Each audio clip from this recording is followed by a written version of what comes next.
Hey everyone, welcome to the Mono Report. I'm your host Mono, and Avengers Endgame is now in cinemas.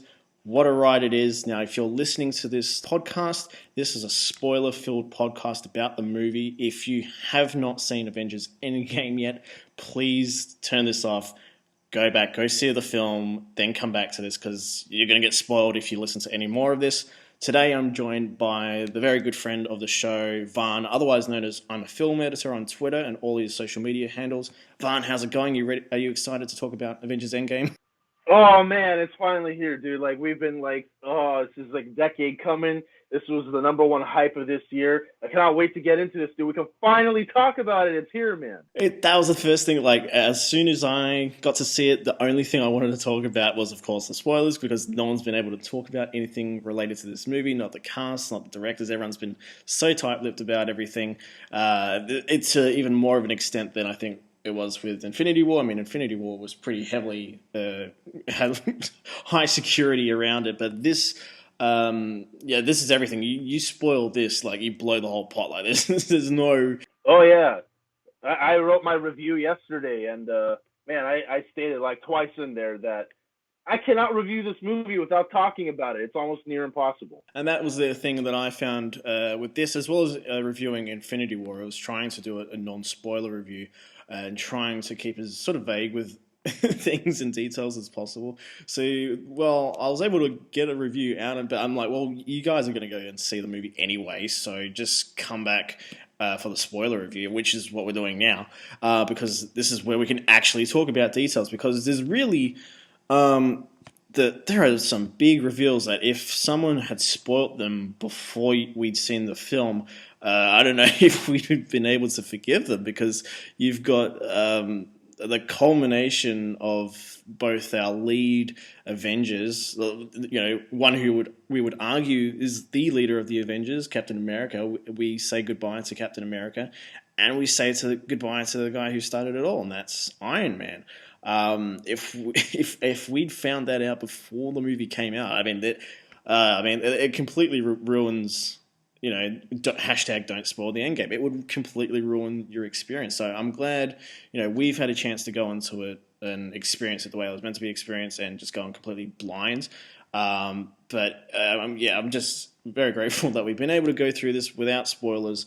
Until now, we've seen it, and we can actually. Yeah, we've been able to experience it the way the Russos wanted us to experience it, and it feels so great to be able to talk about it, because It feels great, man. And if you're listening, and if you've seen the movie and you're listening, you're gonna have a fun time listening to this, because there's gonna be a lot of stuff we're going to mention that I'm sure that you've probably wanted to get off your chest. So just sit back and listen to this and have a good time. All right, guys. So I think we're just going to go start. We're going to try and go through the film just bit by bit, but keep to really the most important parts.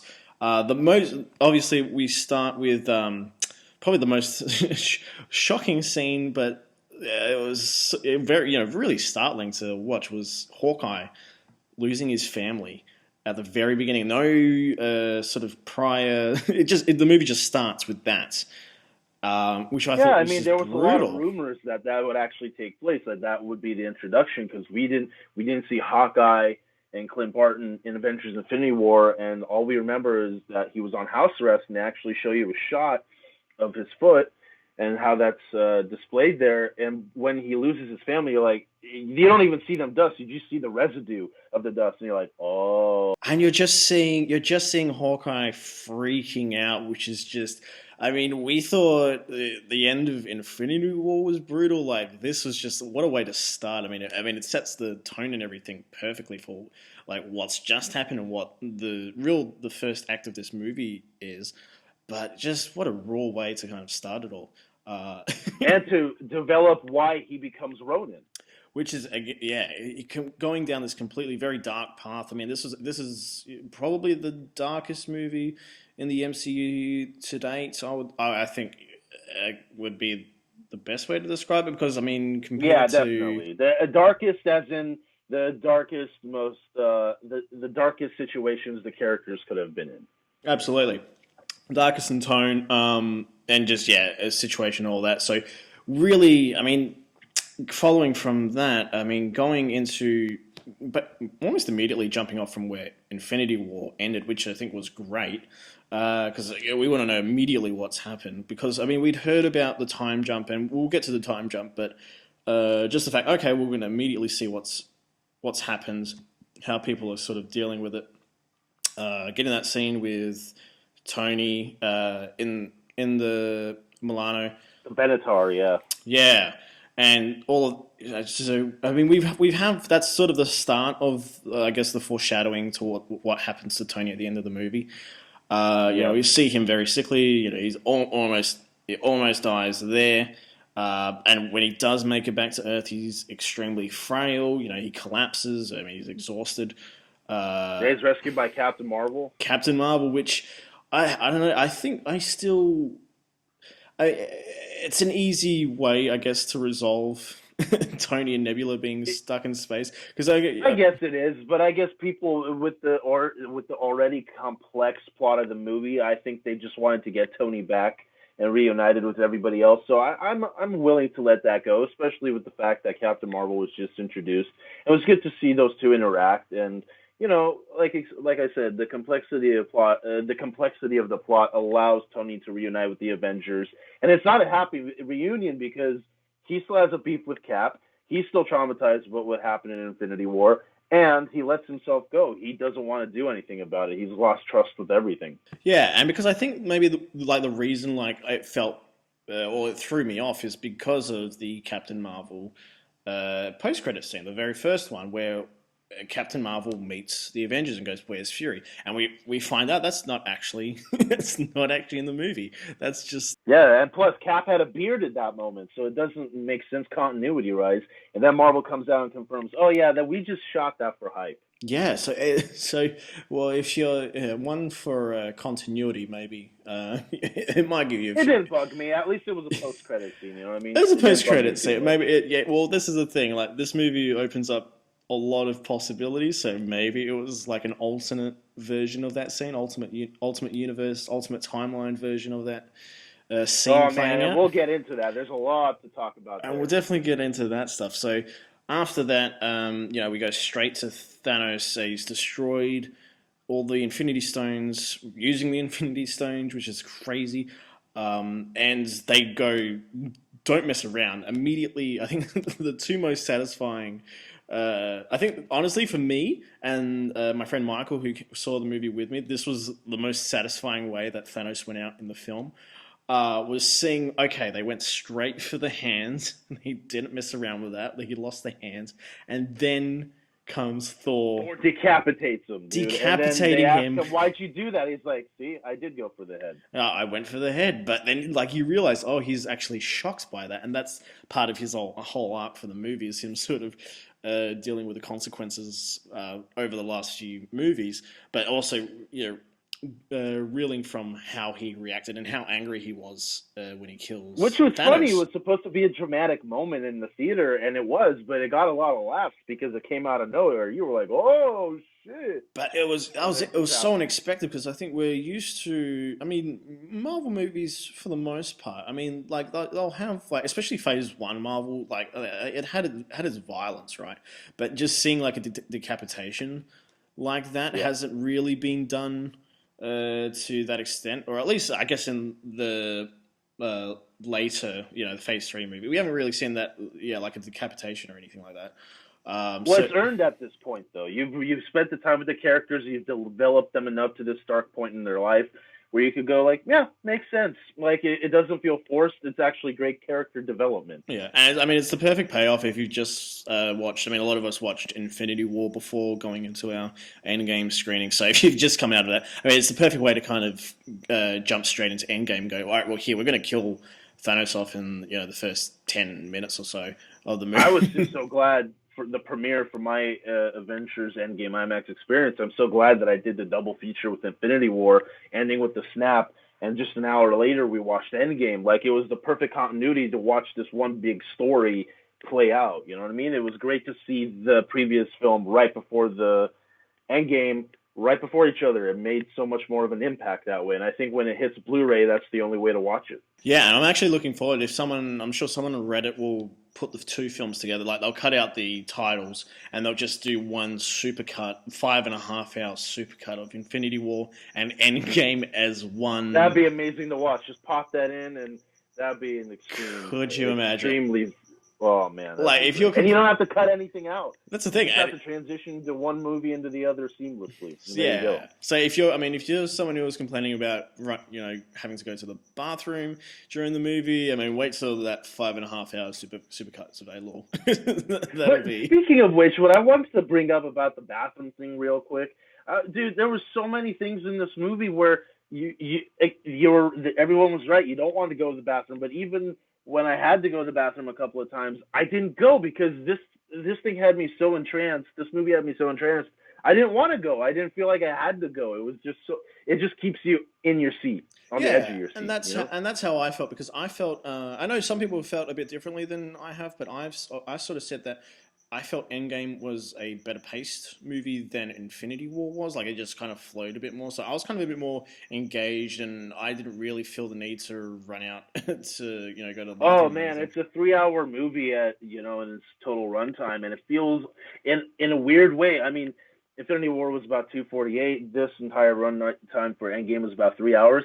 This actually feels shorter than Infinity War. And I'm used to Infinity War, and Infinity War had great pacing, no doubt about it. But this just went boom, boom, boom, boom, point A to point B to point C, and the simplicity of like I said off screen here, I said that the thing about Endgame, which works really well for me, is they made the story very simple because they had to, with all the complexity of time travel and all that, and the complexity of the plots and the complexity of the tie-ups of all the characters' arcs. You had to make the story very simple to give those complicated moments from the characters and from the time travel aspect, and it worked. And I know some people will be like, oh, it felt really simple. But you had to do that, because the more simple the plot became, the more time you had with the characters, and boy, are there great character interactions, which if the plot was a lot more complicated, I think it would actually compromise that. So I'm very okay with how fast the movie went. And I was like, dude, this one left me wanting more. I'm going to go back tonight, and we're going to get more. You can't see this movie once. You got to go back and again. And that's what they did. It was a big accomplishment. Yeah, well, and that's the sort of smart approach to whenever you're tackling. I mean, we'll get more into the time travel stuff later on, but also just the fact that we get quite a few name drops because, of course, Peter Parker is in here, so someone else has to do the movie references. So we get our Terminator drops, our Back to the Future, obviously a nod to Alan Silvestri. Sort of references, and those are movies that have very very simple plots when you think about it, but obviously they deal with a lot of time travel type lore and theory. But again, it's just I felt because I still feel like the first hour of Infinity War still feels a bit jagged to me, like just as we're jumping around to each group of characters, still kind of I find it a bit grating. But this movie, I was able to get through the first hour, even though it's a slow, it's a slower burn. But for some, it doesn't jump around as much, or when it jumps between different characters, it's not as sudden, or it's okay. Well, we have to spend half an hour with these characters now, 20 minutes with these characters. So it's like you're forgetting about characters. Whereas this, you've got a smaller cast, you don't have to worry about covering so many characters in a certain time frame. It just flowed so much. And I know people complain that the first hour of the movie is just slow. Some people complain that for them the first hour of the movie is a slow burn, but again, I'm okay with that because the character interactions and the performances are so good. Because look, man, like in a movie like this, I want to see the big spectacle, and boy, do we get big spectacle. But that only works if you care about the characters in peril and you care about the characters' story arcs. And with that first hour, getting to meet the characters right after the snap, and 5 years later, you really get that character development about what makes them from go to point A to point B.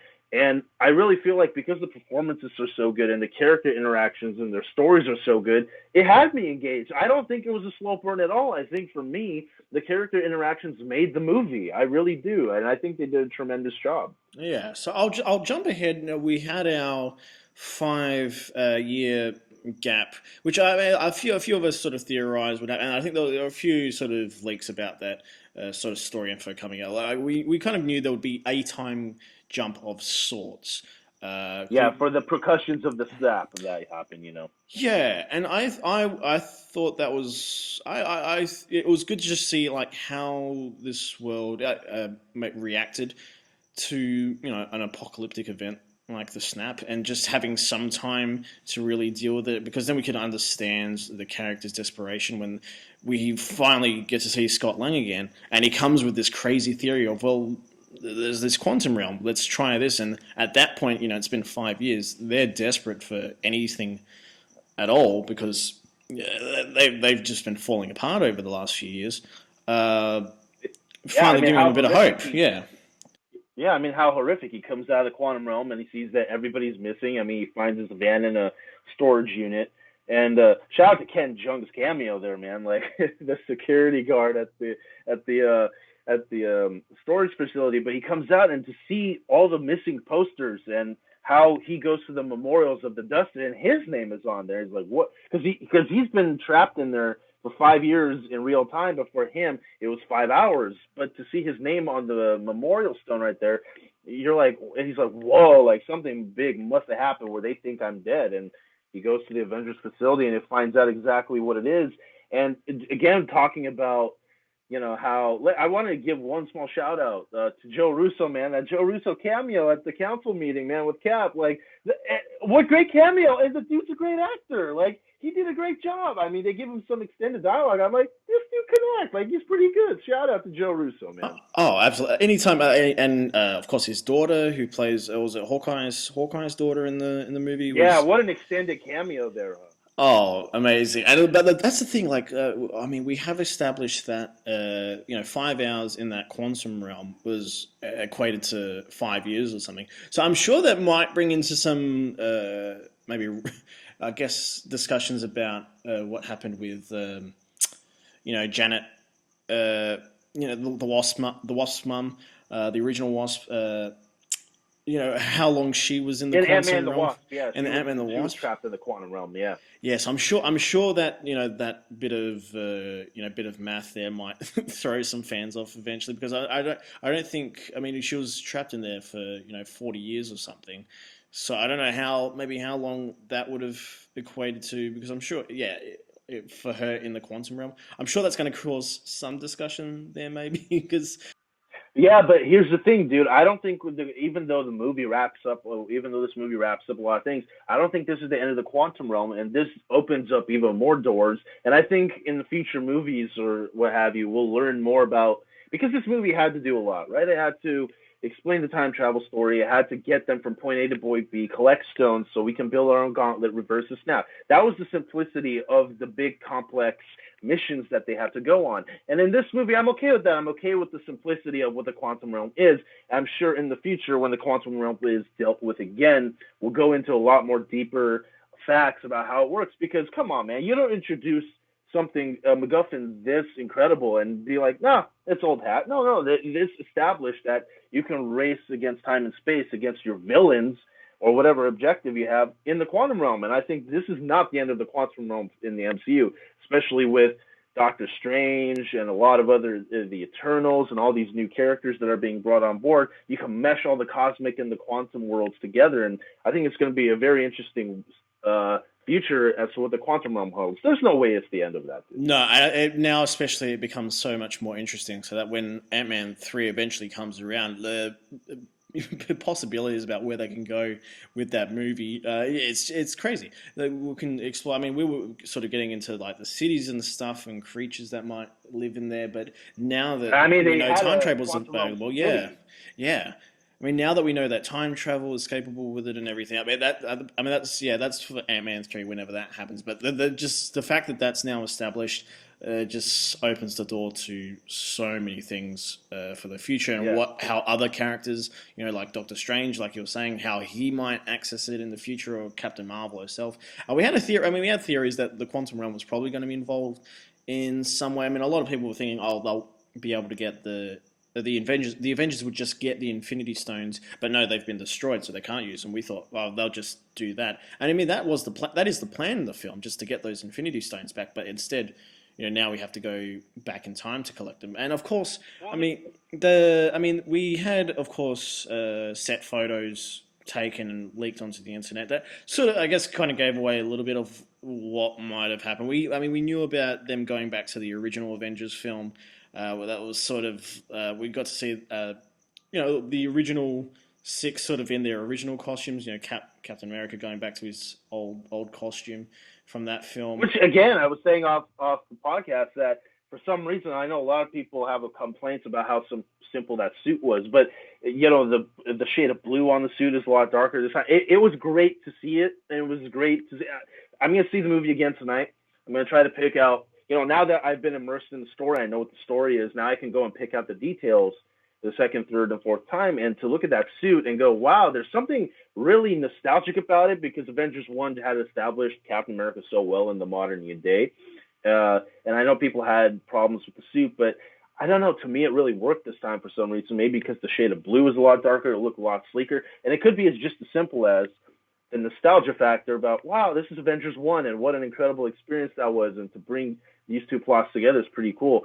But yeah, you're right. Speaking of theories, I mean, look, we don't have to get too much into theories anymore, because the theories don't really matter. The movie's out. But I will say this, okay? I will say this about the movie, which is a lot of the theories that came out, I would actually say majority of the simplicity, like I said, the simplicity of the plot of this movie, point A is going and trying to retrieve the stones from Thanos.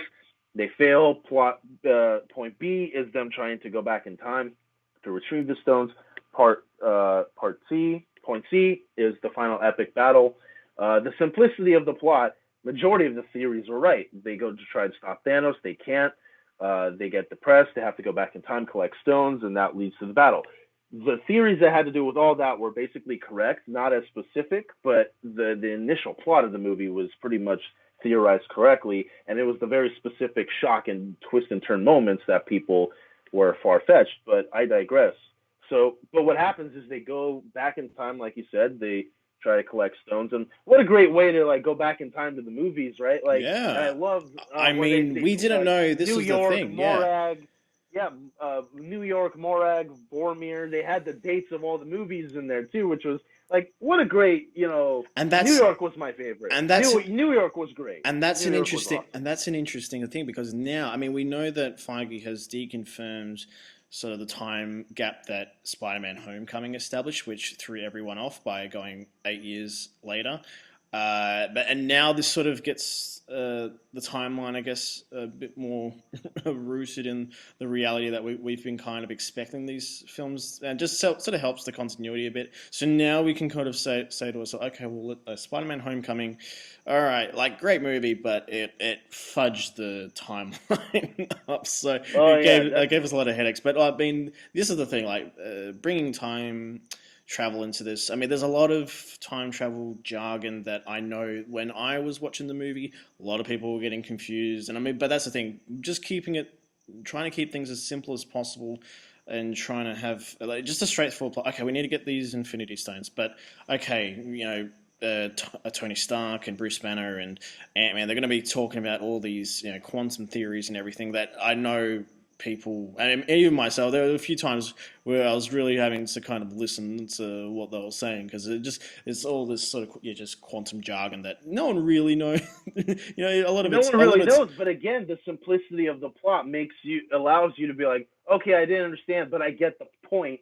And the point is, extract the stones, don't run into your old selves, which they do, which we'll get into, and they complete the mission. And because it's that simple, you forgive it. You're like, okay, they did it. They didn't overcomplicate it. You know what I'm saying? So you can forgive that. And speaking of running into their old characters, Captain America versus Cap, bro. Oh, that was one of my favorite moments.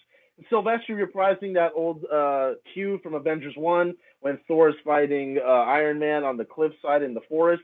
He reuses that theme as Cap fights Cap because he thinks the present-day Cap is Loki, and they're fighting each other. And the only way to, unhand him is when he tells him that Bucky is still alive. I mean, how great was that? He's like, I can do this all day. It's like, yeah, I know. And the two shields crash, dude. It was so great to see that.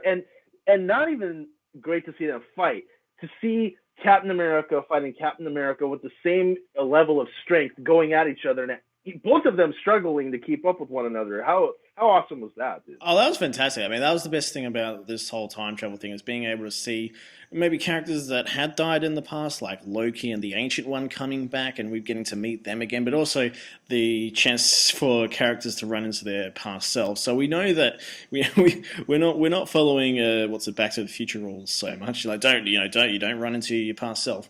But at least we could Well, actually they have some do say fun. that in the movie. How funny is it that they actually say, try not to run into your old self, and they do. It was inevitable. It just makes it for a fun moment. Exactly, and it made it a fun moment. And they clearly who was the Ant Man who said, "Oh, you know what? Back to the Future was lying." I don't know. I can't remember if Ant Man said that. No, that was Tony. That was Tony's like, Tony. no. Ant Man references Back to the Future too, and he's like, and Tony's like, so you're telling me that the entire plot of no, Tony says that Back to the Future Part 2's plot is bullshit, and that disappoints Scott Lang about. So that movie was just bullshit the whole time. That was a funny exchange. I love that.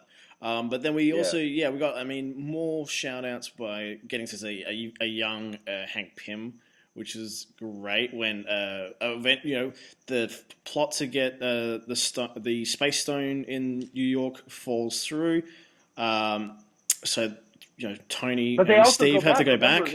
They have to go back in time again. They go back because Ant-Man realizes that, Tony Stark realizes, if we go back, because what you realize in the movie is they have these Pym particles, but they only have enough for each of the characters to have one round trip each from their moment in time, with the moment in time they're visiting to back to the present day. And then Tony realizes, but if we go back in time, then we can steal more Pym particles. I mean, what a great way to get yourself out of that trouble you were going to have. And what a great way to do it with Cap and Tony travel back in time. And Tony gets to meet his dad and sort of reconciles with him, even though Howard doesn't know it's Tony. They finally get to talk it out, and Tony finally forgives his dad for being a little too harsh on him when he was growing up, and finally understands that about Howard's burden in the Marvel Universe, about how big of a figure he was to America, and how he might have not had time to raise a child, but he did his best. And Tony forgives him, and I love that even though Howard didn't know that was going to be his future son, they still had that kind of moment where they bonded, and Tony finally is able to let that guilt go. And it was just a great way to see that by them hugging it out, Absolutely. I mean, that whole sequence just brought a lot of satisfaction to just these relationships that we've seen built over the last few movies, especially Civil War, where that was at a front.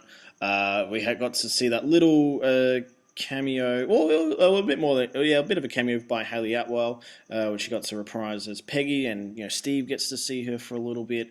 We got that great, fantastic cameo with Stan Lee driving past the de-aged Stan Lee. Man, the dude's a player. He has girls in that car with him, dude. Oh, a pure 70s Stan Lee there.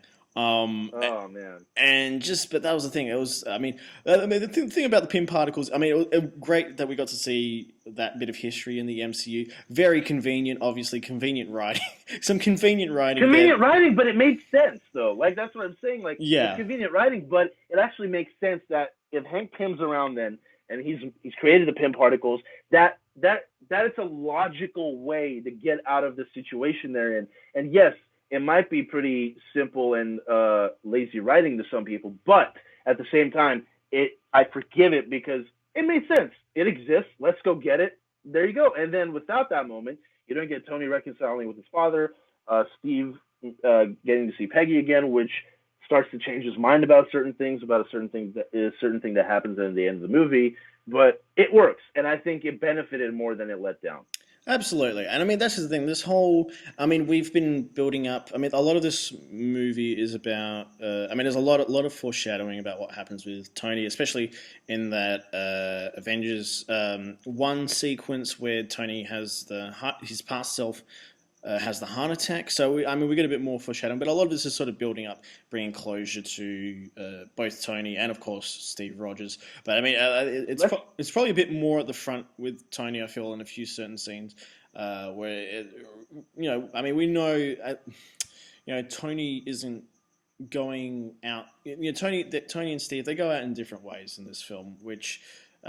Steve's is very much this is the end. But he's going out very much the way he wants to go out. Whereas Tony's is very shocking, but also, a lot of us saw that end coming. But Yeah, a this lot of movie it does too. this movie does a good job at sort of building towards that ending. But we'll jump to Which we will get to. we'll get But I to want to bring this up yeah. because I think we should talk about this big one. And I think, okay, a lot of people on Twitter were asking me, hey, man, do you think that there's going to have to be a sacrifice to be made for the Soul Stone? It's an inevitable. You have to do it. And I'm like, why do you think that? I was like, well, because if they're going back in time, the Soul Stone's still on Vormir. Somebody's got to go get it before Thanos does. So they're going to have to make that sacrifice. And we all knew that was coming. The question about who was going to go. And then once they say, and once Nebula tells them, Barton and Romanoff go to Vormir and extract the Soul Stone, it's like, okay, one of those characters aren't coming back. And I know to some people it's going to be controversial, but it really made it made sense. And it made sense. And for the fact that Black Widow sacrificed herself for her family, I mean, the whole moment, the minute she talks to Steve about in the beginning of the movie, how, I finally was accepted into this family of people that related to me and weren't judging me by my past, and they can accept me for who I am. And I lost all those people due to the snap. She's like, if I have to save the people I care about, I should sacrifice myself to do it. And what a great character arc. And I know people are going to have problems with that, one of the most controversial parts in the movie for some people. But I'm like, dude, that makes total sense that when Hawkeye was going to jump off, and he does, Black Widow catches him with a grappling hook, lets herself go. She doesn't get thrown. She lets herself go for her family. And then just image-wise, Thoreau, just like the parallel imagery about how she's laying on Exactly the ground the same as in Infinity the War. position of as Gamora. And what I love, and I was saying to myself, they're going to cut it for continuity and for tightening the cut. But I was like, man, I'm so glad they kept it. Lights flash. Hawkeye is laying in the water just like Thanos was. Same fucking theme playing in the background by Silvestri. Picks it up, looks in his hand. There's a Soul Stone. That was Thanos' movie in Infinity War, and now there's this parallel image with the Avengers. Like, how great was that to see? Almost exact, dude. Oh, exactly. And I mean, apparently, my friend of mine, Michael, he's a big fan of the anime Berserk, and apparently that's that scene is actually kind of paralleled from that anime Berserk. There's an image online where the image from Infinity War and the similar image from Berserk are put next to each other. It's very eerie. I mean, I think the Russos are big anime fans, so I think there's probably there might have been a chance. But the thing about, I mean, this is the thing about that sacrifice. The thing about being in this in the movie news cycle and being involved with what happens, we know that Disney Plus is coming. We know that Hawkeye is getting his own series, and this is the thing. When this information comes out before the movie, I mean, it can kind of ruin some of the surprises a little bit. We knew that Hawkeye was getting his own show, and the thing was, it had been revealed that this show was going to be taking place after Endgame. So immediately we're like, oh, okay, well, Hawkeye's getting out of Endgame fine. There's not going to be an issue. So when that scene comes up, and you're seeing it for the first time, and you know that. I mean, it can deflate it a little bit because we're like, oh, okay, well, Hawkeye's obviously not going to go here. It's going to be Black Widow, which it changes things again because we know that a Black Widow movie is coming out next year. So a lot of us were theorizing whether that movie was going to be set after Endgame or it's a prequel. Well, guess what, guys? It's definitely a prequel now. I always thought it was going to be a prequel. It's definitely a prequel now. I definitely thought it was going to be a prequel regardless before the movie came out. But I think what saved that moment is because we got the announcement. I think it was really smart. And I think it was very strategic. I really believe it was strategic that they said we're gonna announce Hawkeye TV show, we're gonna announce the Black Widow movie, because that way you save yourself from spoilers. Okay, whether one makes it out or another, you don't say if it's a prequel or not. You don't say any of that. So when you go into the movie, knowing both of those pieces of entertainment are gonna come out, you're like, oh, it's even more shocking that way. Because I thought those shows were coming out, and then when you see the movie, you're like, wow, it makes sense now that one's a prequel and the one of the TV and the Hawkeye TV shows in the present. But because we got both of those announcements, it kind of saved the spoiler from getting out. Yeah, exactly. That's the thing. Unless you're sort of in the news cycle, I mean, we knew about the Hawkeye show and when it took place before Endgame came out, so we knew about that. Yeah, unless you're in that circle. You and I make movies. We're very in depth with the movie trades and what is coming out with all the announcements and everything. You and I keep up to date to the leaks and the news that comes out and the rumors that we hear first. So like guys like us that are really into making movies and following movie trades, we're gonna know certain things and we're gonna hint about certain things that might take the experience away a little bit. But if you're an average audience goer and you went and saw this shocking moment, it works. And I think it still worked for me knowing what TV shows were coming and what pieces of entertainment were coming because they didn't announce specifics about it. Had they said Black Widow's a prequel, had they said Hawkeye would take place after Endgame, then you would get it. Oh, Black Widow ain't making it out. But because they just kept it very vague and just said like the title or characters are coming out, it saved the spoiler for getting out, and kudos to them, dude. Absolutely. And I think I'll jump to the next group that get together, and that's Hobo Thor, who I did not think they would commit to throughout. Well, we've been calling him Hobo Thor, but we did not think they would be committing to that image of Thor throughout the entire movie because all the trailers, all the promotional material for this movie have kept the image of Infinity War Thor, who we see at the very beginning of this movie, and we see after the title card of Avengers Endgame, he is Fat Thor the whole movie. And we thought maybe halfway through the movie, there'll be a change or something, and of course, like when he eventually gets his outfit again, he gets his beard gets gets tied up and everything. It goes into that very he has a braid, the braid and everything. But he still looks. But his armor is trying to hold him in, but he's still overweight, and it was kind of funny to see. Yeah, but I mean, it was great seeing him paired with Rocket, who was in his original comic book outfit, which I thought was fantastic. We got a surprise appearance from Natalie Portman, which was kind of crazy. Meek and Korg bunking with him in New Asgard, playing Fortnite, and that moment with Thor getting back at the noob online was just hilarious. Oh, for sure. I mean, we got, of course, greeted by Professor Hulk, which is a great sort of arc that it's been this arc that we've had from Thor Ragnarok to now, where sort of the Hulk and Bruce Banner have been sort of split off from each other, but now they've sort of managed to exist as, I guess, one entity, and that's how they are in Endgame, where they're basically the same person. Each other. Yeah, they embraced each other, and even Banner says at the end of Thor Ragnarok, is if I turn into the Hulk, I might never turn into Banner again. And I think that might have actually happened, and due to that fact, instead of it being a curse, Banner's like, you know what? Hulk is very strong. He's very brutal. We can use him as the brute force that he needs to be, but we can also use me as Banner to meld the two, and it'll be an intelligent fighter, and also it kept Banner smart, which means he could still be the science bro. You know what I mean? Yeah, I mean, obviously the disappointing thing is that because of the complicated, distribution rights that Universal holds, we don't get to have that movie. Because I mean, I would have loved to have seen that transition where he discovers it and we get to actually see that.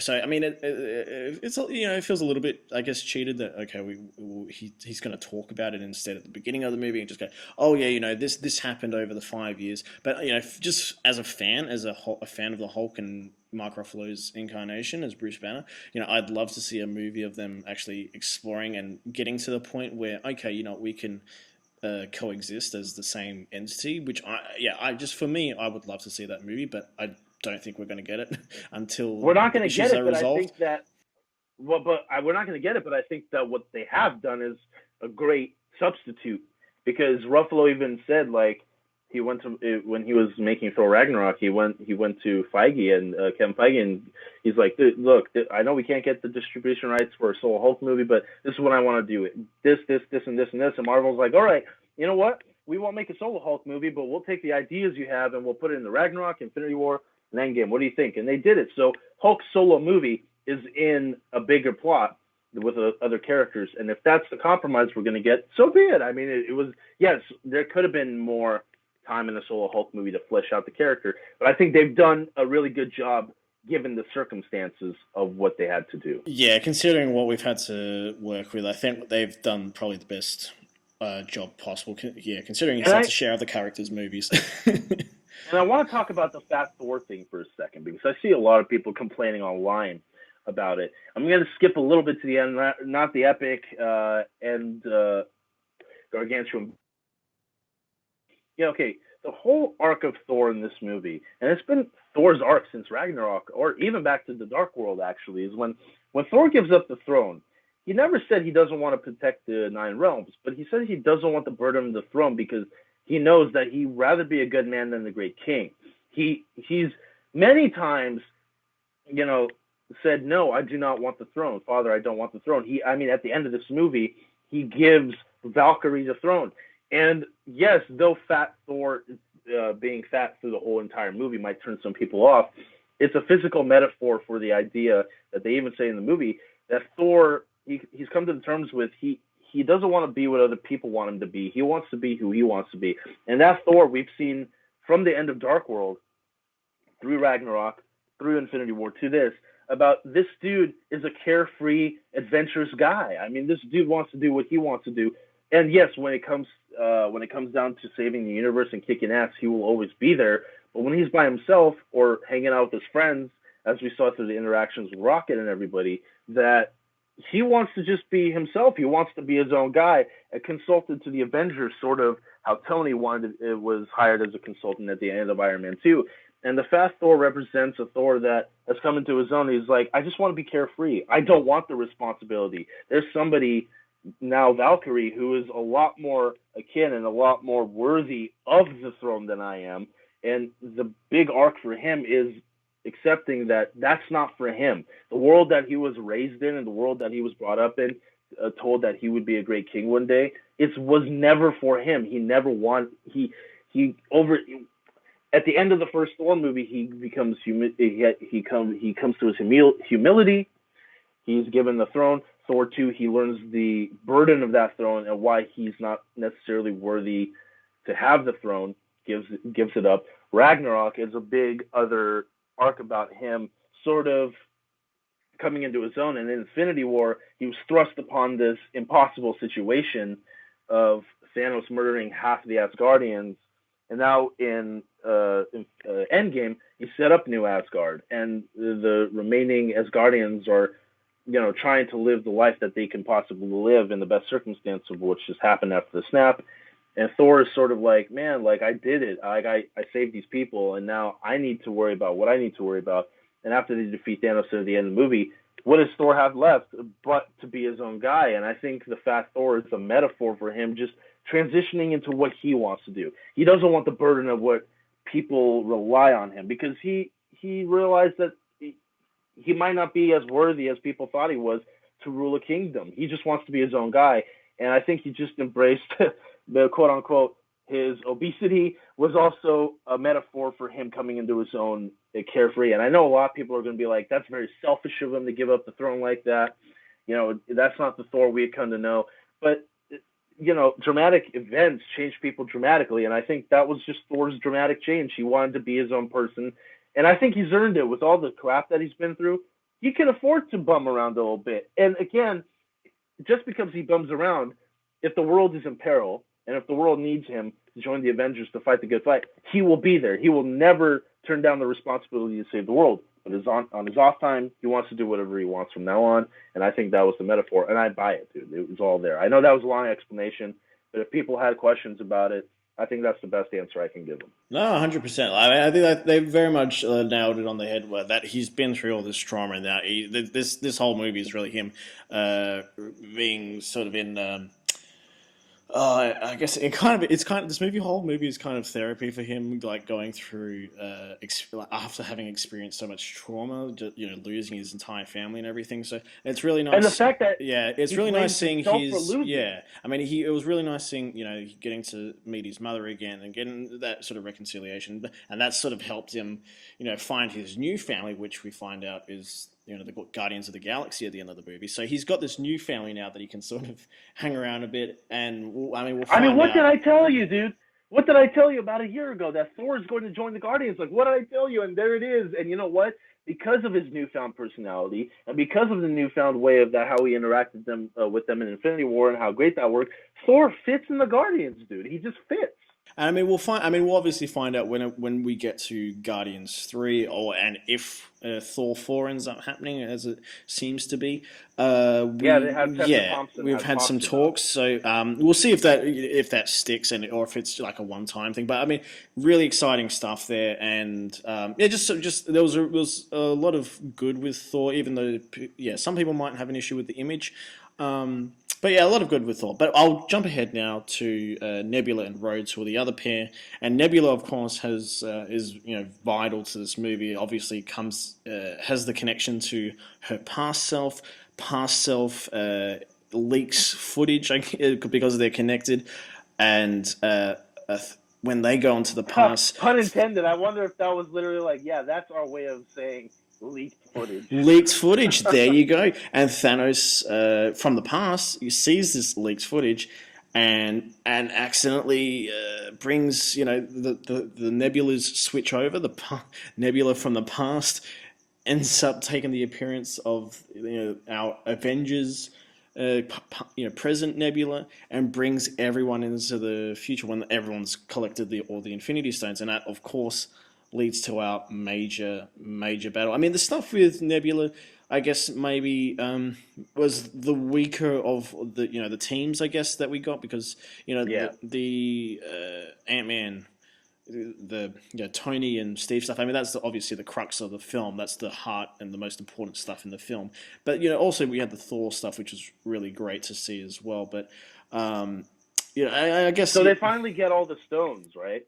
And once they've attained the stones, Thor's like, Stark has built the gauntlet, his own Infinity Gauntlet to harness the power of the stones, which was actually leaked in the Lego set. And Thor's like, I should put it on, and I was like, no. Do you see, like, Banner's like, no. Remember when Thanos put it on, nearly killed him, and I'm the strongest guy out of here to do it. With the Hulk and Banner being combined, I got to take it, and it nearly kills him. Very nearly kills him. But I'm sure, like, by the next time we see the Hulk, like, that hand's going to be healed in some way, because that's the thing. He says the Infinity Stones give off gamma radiation, which of course created the Hulk. So I'm assuming that hand's going to eventually heal. Yes. Unlike most other beings. Which was the reason he was able to take it, even though it had immense pain attached to it. Yeah, exactly. That's the thing. I mean, it almost killed Thanos the second time he used the stones to destroy them. So, I mean, the Hulk's really the only one who can really take that much power. But, of course, this led to probably the best part of the entire film by far, which is the final third act, the final hour of the film, which is, in my mind, probably some of the greatest comic book action ever put to screen. It was just all good fan service, all pure, the best kind of fan service. And that's the thing, all of it feels earned. Like, I know a lot of people get angry with fan service these days, and I mean, I've criticized fan service as well, but in this case, it was really earned, and it just was such a payoff in that moment where everyone finally unites, and it felt right. It really felt right that everyone was coming together. So it was fantastic just to see all those characters line up, and it was probably one of the most enjoyable moments I've had in a movie in the cinema in just years. It was like better for me, that entire last act, that big war.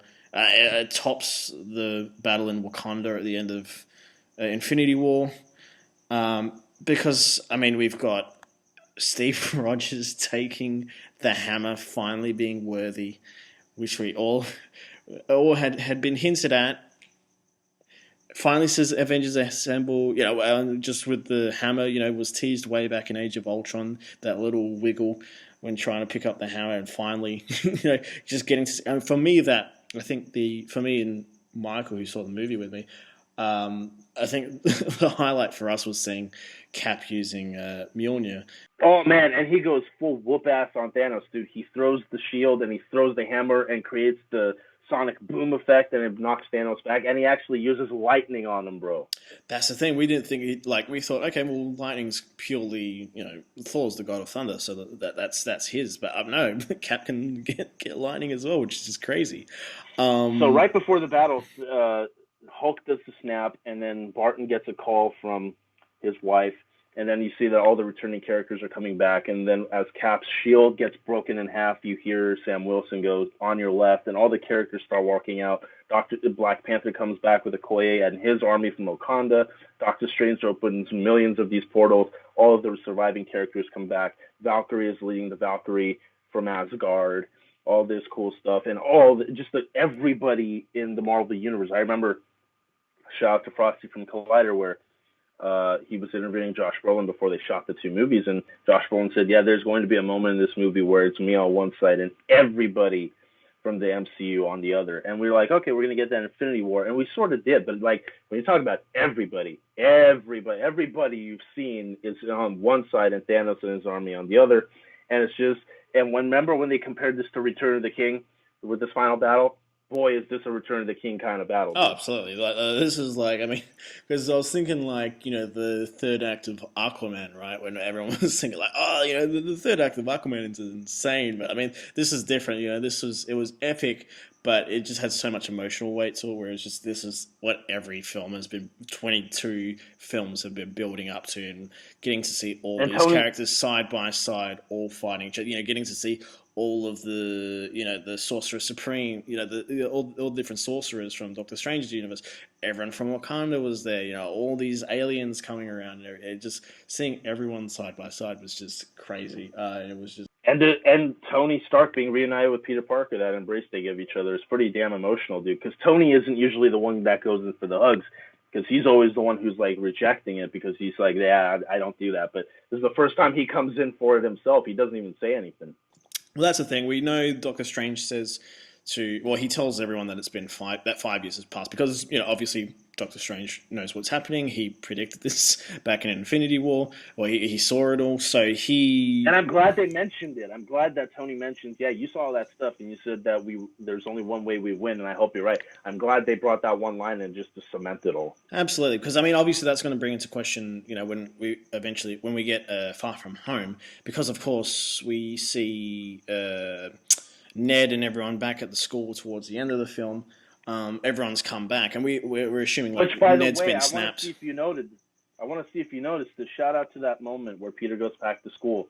I swear to you, I'm going to watch the movie again tonight. I will confirm it if I saw it, but I swear to God I saw it. I swear that I saw it. That I fucking saw.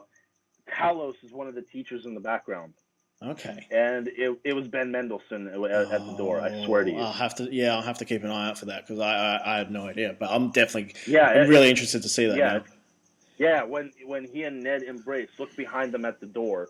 There's Talos in Ben Mendelsohn's form standing at the door. Oh, that's interesting. Okay, I'm looking forward to it. And that's the thing, right? It's going to be like, okay, well, these kids are just going to have to kind of pick up from the year that they left off, even though they've been dead for 5 years. They're suddenly back. Man, there's going to be so many Easter eggs we haven't caught in this movie yet. But that's the whole third act is just everything every Marvel fan probably could have wanted. I mean, we get to see Captain Marvel, which I'm glad about. Captain Marvel is used very sparingly in this movie, which I'm glad about, because it also I actually liked Captain Marvel a lot more in this movie than I did in her solo film.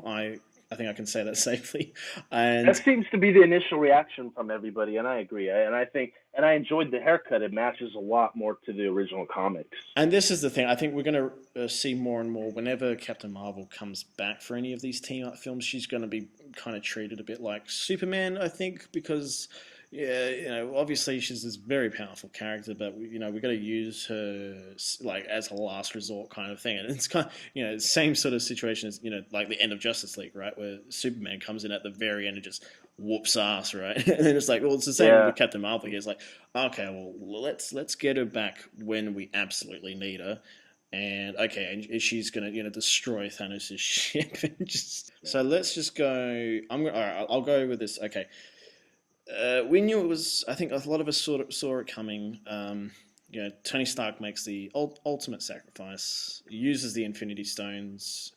I think those snaps his fingers. And snaps his fingers. I think there definitely wasn't a dry eye in the cinema, but I think there was a chance. We saw everyone was watching and thinking, you know, maybe there's a chance like he springs back somehow, because I think it was when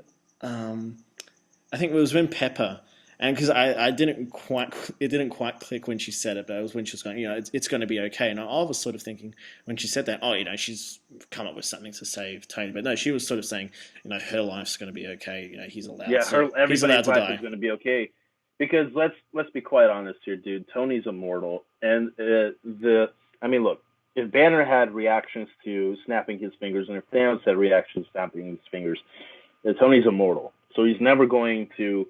The stamp would just fry his brain. And let's just be completely honest. Even though he has the last few words exchanged with Pepper during that moment, his brain is basically a vegetable after that, dude, because it went all the way to his head. Well, that's it. It's just as Banner was saying that just gives off gamma radiation. So you're thinking it's that, and if it screwed up the Hulk's arm that badly and almost killed Thanos when he used it the second time, you could only imagine what happens to Tony when he tried. But we got that great line, I am Iron Man.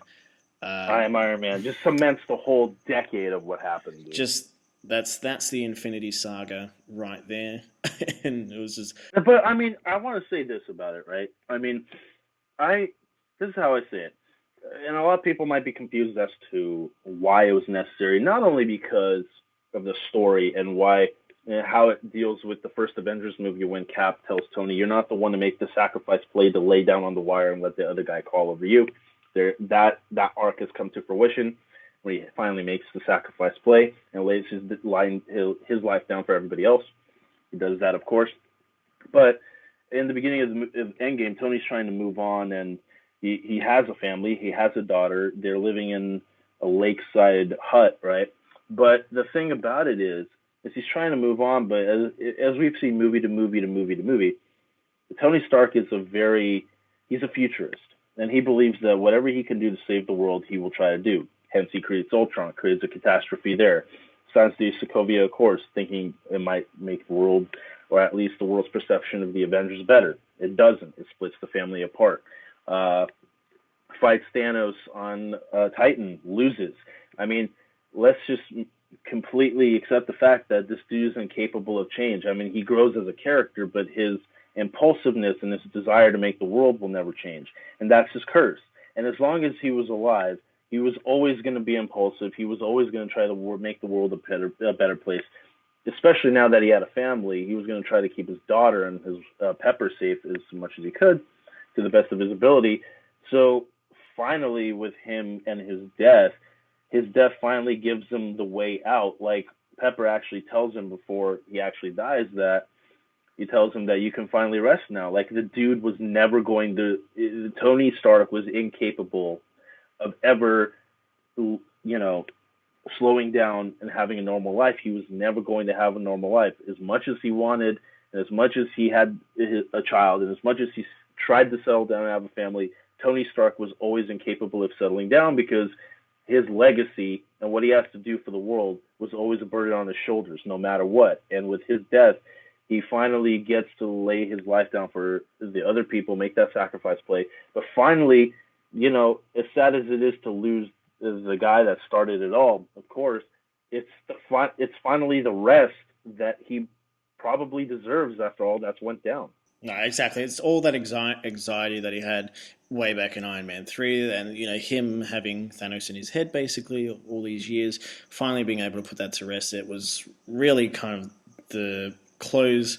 That made the most sense, and I know people are going to be upset. That made me tear up in the theater, dude. And we've talked about how, since we both make movies and know how the sausage is made and how you create emotional moments, it's harder and harder to get me to physically emote these days with movies, even though I feel inside, bro, that got me.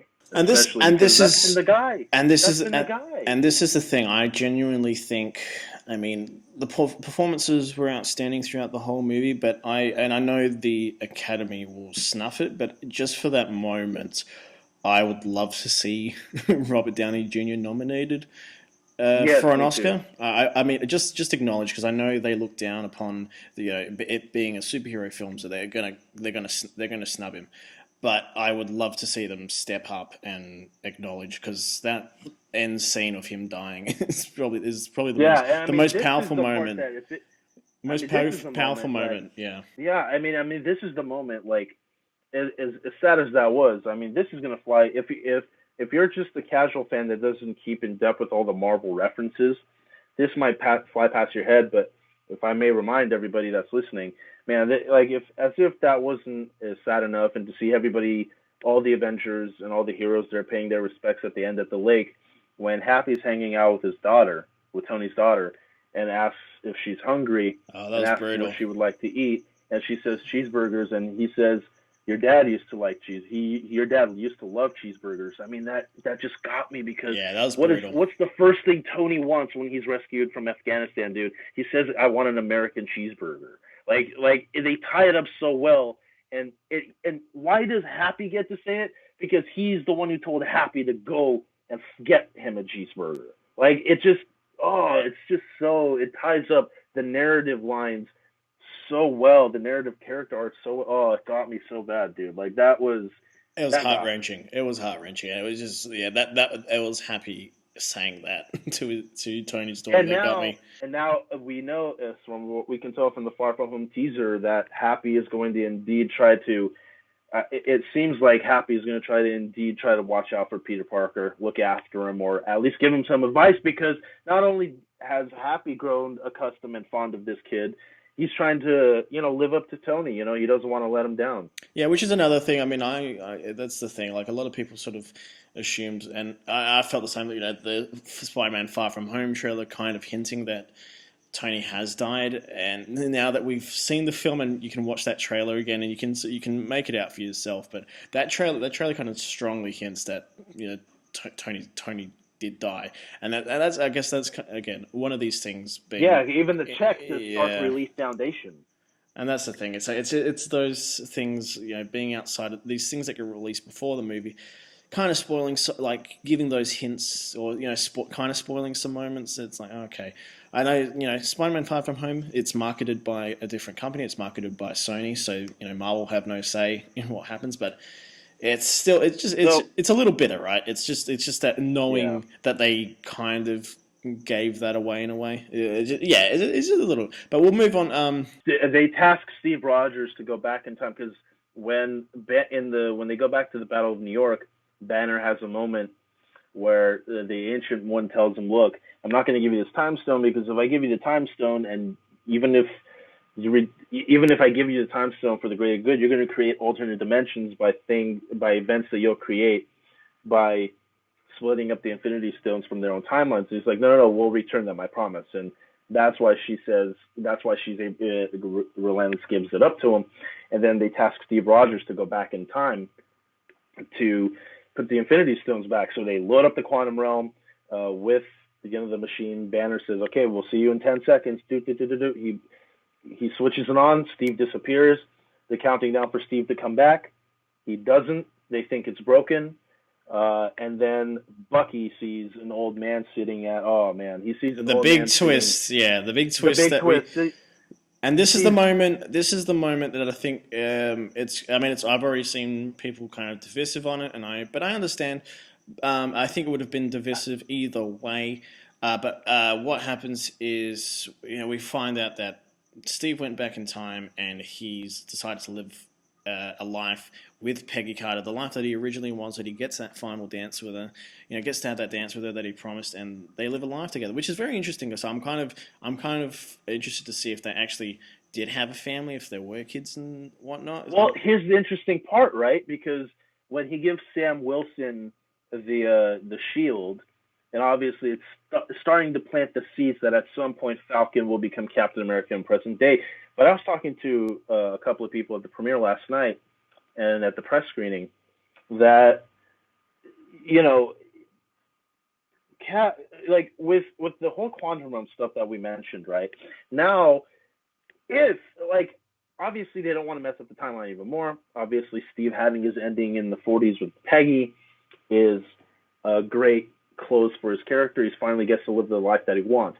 However, if ever down the future, let's say 5 years, 10 years from now, if they need to recruit young Steve for a mission or do stories in the 40s, go back in time. He's right there in case they need him. But That's why they it's the only same did they thing keep with him alive. Tony as well. It's the same thing with Tony as well. Is if eventually, I mean, we know the Russos eventually want to do Secret Wars, and I assume that's what the next saga is going to build up to, is Secret Wars in maybe 10 years. I have no doubt that that's going to happen, dude. I have no doubt. But this is the thing with how time travel is established in this movie. There's the chance that they can just go back in time and get another version of a younger version of Tony and Steve, and bring them back into the fray if they need their help with something. And that's, I mean, I guess it's a cheap way, but it's comic books, so no one ever really dies. So it's all comic books. Yeah, definitely. But that's what I'm saying. Like, as much as Steve gets to have that closure to he gets the life that he wanted. Absolutely. Like, that's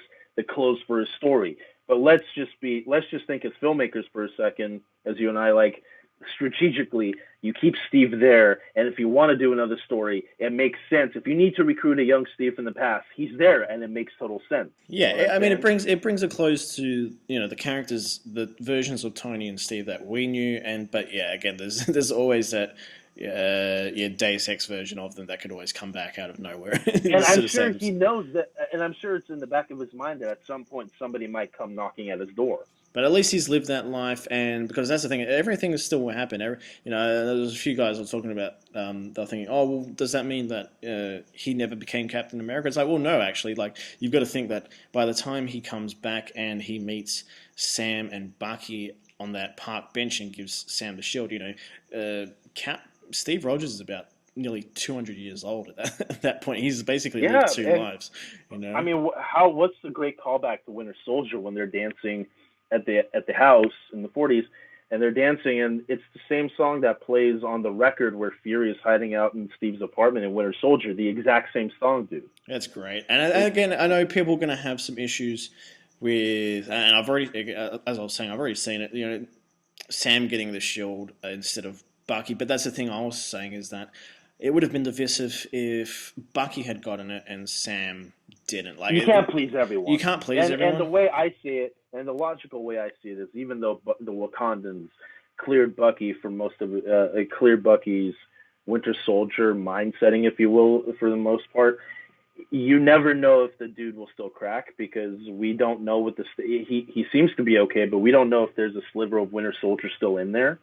So it's like, if you're going to justify it in any way, I know it's a long shot, but if you're going to justify it in any way, you should give the shield to somebody who's fully capable. Exactly. You know what I mean? I think that's how it is. Yeah, because we're going to get a Disney Plus series with the two pairing up. It's going to be Falcon and Winter Soldier, and I think there's probably a chance that we're going to maybe see Bucky take on some form of Captain America in that. So they might test it out. They teased it in First Avenger, where he's holding it on the train, remember? Yeah. He's holding a shield on the train. I think that series has the potential to sort of play around with who might eventually actually be Captain America when we build up interest into maybe another Captain America trilogy in 10 years or so. It'll be interesting. But that's Avengers Endgame, dude. I'm super satisfied with how everything wound up. I cannot wait to go again. Like, I'm gonna go. Like I told you, I have IMAX tickets for all weekend. I cannot wait to go again and again. I'm sure you can't wait to go again with your friends. Cannot wait. I mean, it's just, there's a lot to unpack. It's a massive movie. There's going to be many, many repeat viewings over the years. Love the movie. You know, and I wrote a non-spoiler review on Twitter and my Facebook if you want to check that out. I said how, as a filmmaker and a fan myself, I love the movie, what it did on every level. I love this movie, and I'm biased about it, but after a decade of emotional investment and attachment to the characters, I got everything. I'll quote myself, I got everything that I needed and millions more. Not only did I walk away loving the movie, I'm much more excited about the Disney Plus shows. I was going to watch them anyway, but now this leads into more fascinating stories that are going to be told, and I cannot wait to see what the future of Marvel holds, because, dude, and I said in the review that whatever comes next, and obviously there's going to be decades upon decades of more stories, all of them are going to be, hopefully, you know, as long as Feige's at the realm, on the helm of the movies, like, they're going to have, all of these movies will have integrity. I mean, some movies might be better than others, sure, but every single one of the MCU movies are going to have integrity, and that's what's going to be so fantastic about it. And my takeaway is, dude, just like, this is the movie for the generation. Like this is it. This is the movie for our generation that's going to be passed down. And if people are like, okay, this was great. Like if our kids and grandkids see this, and they'll be like, okay, this is great, but how did this all start? Let me open my closet and show you the 21 other movies that lead up to this. And it's just going to be, this is how we're going to pass these movies down like we've passed down Star Wars. And this movie proves it, dude. Absolutely. No, I couldn't say it better. This movie wonderfully wraps up the Infinity Saga in a way that I don't think any of us would have thought was possible when first Iron Man came out, that we'd get all these films, and it just came out, and the fact that Feige was able to execute it so well. I mean, it's something that I don't even know if Feige can top or execute as well, because, I mean, now, of course, we're going to jump into a brand new saga with whatever Phase 4 ends up being. But it's going to be interesting to see how it all pans out now, especially with X-Men and Fantastic Four characters. Exactly, that there's going to be more coming in the years. It's going to be very, very interesting to see where the universe goes. As Russo promised, the first 6 Avengers stories closed and seeds are planted for, like, if the Marvel Universe up to this point, if the Infinity Saga has been one giant book, it closes the final chapter on this book, but plant seeds for Volume 2 of the book to eventually come out. That is Avengers Endgame. Thank you so much, guys, for listening to this extended spoiler discussion about the film. I hope you got everything you wanted out of this film. If you didn't, I'm sorry. I'm sure there's... I know a lot of people. Yeah, I mean, this is the thing. As with any movie, of course, it has its issues, but I mean, for the most part, I found it incredibly satisfying. Just as someone who's followed all these movies for all these years, 11 years. I mean, the payoff was just incredibly worth it. So, I mean, yeah, I fully understand anyone who has any issues, and I understand that there's going to be some divisiveness from some of the decisions and choices that get made in this movie regarding certain characters. That's fine. We're going to be talking about this over the years to come, and we'll see if... we'll see if any of the Disney Plus shows add any more to some of those decisions that get made. We know that there's a Wonder Vision film series coming out that might explain a bit more about what happened with Vision, because we know we didn't get Vision in this movie, but there might be some more Vision to come in the future. So that's always exciting. But guys, it's going to be certainly interesting to see after the opening weekend, the Russos and and Feige coming out, the filmmakers coming out, finally starting to talk about spoilers that they couldn't talk before, and see their perspective on it. That's going to be really interesting. Very, very interesting, because now, I mean, when we get either Comic-Con or D23, when we get to start really talking about Phase 4, it's going to be really fun to start seeing what the future of the MCU holds, because, I mean, we've been so focused on what Endgame was going to be, and now that we've seen it, we can watch it as many times as we want to now. And now we can look forward to the future, which is just very, very exciting now, because there's so many potential. And look forward to one hell of a Blu-ray coming out. Absolutely. It's going to be packed with so much love from the MCU. I think you've got to run out, grab it, enjoy it, and of course watch it back to back with Infinity War. I think that's probably the best thing you can do. Anyway, so guys, thank you so much, Van, for being a part of the show. Of course, you guys. Oh, as always, man. Of course, you guys listening can follow him at ImAFilmEditor on Twitter and all of his social media handles. He posts a lot of really in-depth scoops on those channels. So if you're interested in movie news, breaking, some really fun info, be sure to go and follow him. Also coming out is a new short film I edited called Fair Play that's coming out. We pitched it to a couple of festivals, and we're going to get accepted on that platform pretty soon. So make sure I will post a link in my Twitter. Please go check that out. We're really proud of it. Awesome. And guys, of course, as always, thank you for following the Mono Report. You can, of course, go follow the channel on YouTube at the Mono Report, as well as all social media platforms, especially Facebook, where we post daily news updates. And I think we're getting close to about 3,000 followers on that platform, which is just crazy to me. So thank you again for listening, and really hope you've enjoyed this spoiler cast. Thank you so much, guys, and see you next time.